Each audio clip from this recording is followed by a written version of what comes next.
వయోవృద్ధులపై జరుగుతున్న వేధింపుల అవగాహన దినోత్సవం సందర్భంగా జూన్ 15వ తేదీన రంగారెడ్డి జిల్లా రాజేంద్రనగర్ పరిధిలోని బండ్లగూడ జాగీర్కు చెందిన సీనియర్ సిటిజన్ల సంక్షేమ సంఘం ఆధ్వర్యంలో ర్యాలీ నిర్వహించారు.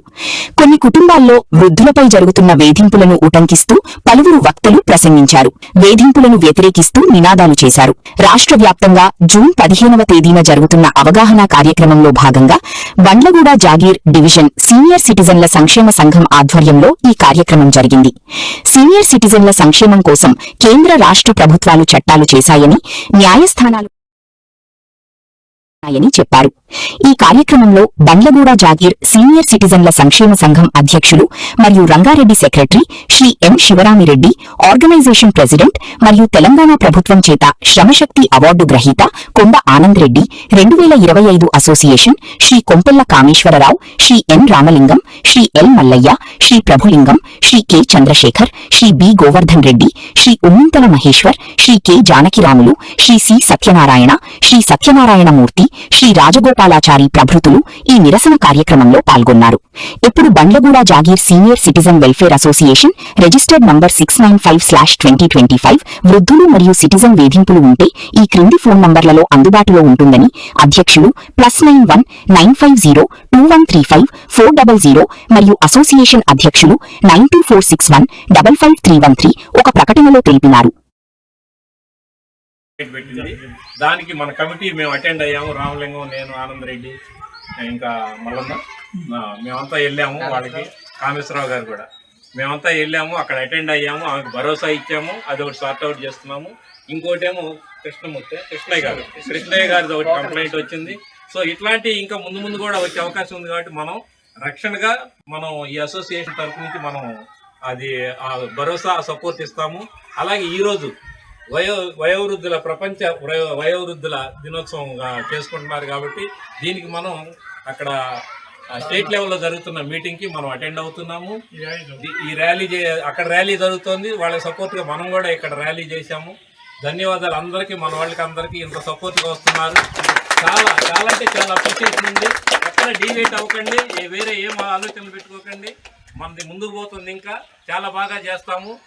వచ్చిన వాళ్ళందరికీ ధన్యవాదాలు. మన వాళ్ళందరికీ థ్యాంక్ యూ. కొడుకు కోడలు కొంచెం సినిమాకి పోతారు, నీకేం పని లేదా సినిమాకి పోతారు అంటారు. రోజు మటన్ తెచ్చుకుంటారు, ఏంటి అంటారు.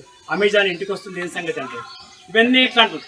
అంటే ఈ రకమైనటువంటి భావనలతో ఉన్నటువంటి వ్యక్తులు ఆ కుటుంబాన్ని సరి చేసుకోలేకపోతారు. అది కూడా మనం దృష్టి పెట్టుకోవాలి. ఇంకొకటి, వేధింపులు అనేది ఒకే కోణంలో ఉండవు. మన పిల్లలు మనల్ని వేధించాలని ప్రయత్నం చేయరు. ఎక్కడుంటుంది? కోడల తరఫున చూస్తాం. దీన్ని ఎట్లా నివారించాలంటే చట్టాల ద్వారా నివారించబడదు, పోలీస్ స్టేషన్ ద్వారా నివారించబడే కౌన్సిలింగ్ ఉంది. ఏ ఇంట్లో అయితే ఆ ప్రాబ్లం ఉందో మనం ఏమీ చెప్పకుండా వాళ్ళ ఇంటికి వెళ్ళాలి, కూర్చోవాలి, మాట్లాడి 2 సార్లు 3 సార్లు వాళ్ళ పరిస్థితిని, వాళ్ళ వాతావరణం అర్థం చేసుకునాలి. అవసరమైనటువంటి సజెషన్ ఇవ్వాలి. ఈ చట్టం ఇట్లా ఉంది బాబు, మీ నాన్నని మీరు కష్టపెడుతున్నారు, ఈ చట్టం అవసరమైతే మేము చర్యలు తీసుకోవాల్సి వస్తుంది, ఇది జాగ్రత్తగా ఆలోచించండి అని మనం.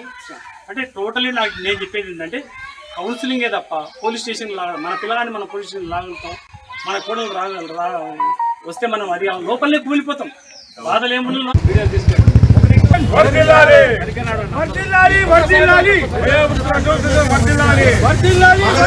కావలసినటువంటి ఆలోచన ఉంది, శక్తి ఉంది అనేది మనం తీర్మానించుకొని మనం ఐక్యంగా నిలబడి మనం ఒక భాగస్వామ్యాన్ని సాధించుకుందామని ఈ సందర్భంగా మీ అందరికీ తెలియజేస్తున్నాం. ఒక శక్తి రెవల్యూషన్ వల్ల సాధ్యమైంది. ఆరోగ్యంగా కూడానే ఉండగలుగుతున్నాం మనం అందరం కూడా. కాబట్టి ఈ మనం గ్రహించవలసింది, అందరూ కూడా ఒక స్పష్టంగా తీసుకువెళ్ళవలసిన సందేశం ఏంటంటే, నంబర్ 1 మనం ఐక్యంగా ఉంటాం. సీనియర్ సిటిజన్స్ అసోసియేషన్ ప్రతి కాలనీలో ఏర్పాటు చేసుకుంటాం. ప్రతి దగ్గర మనం సాయంకాలము పొద్దున్నో కాసేపు కలిసే ప్రయత్నం చేద్దాం.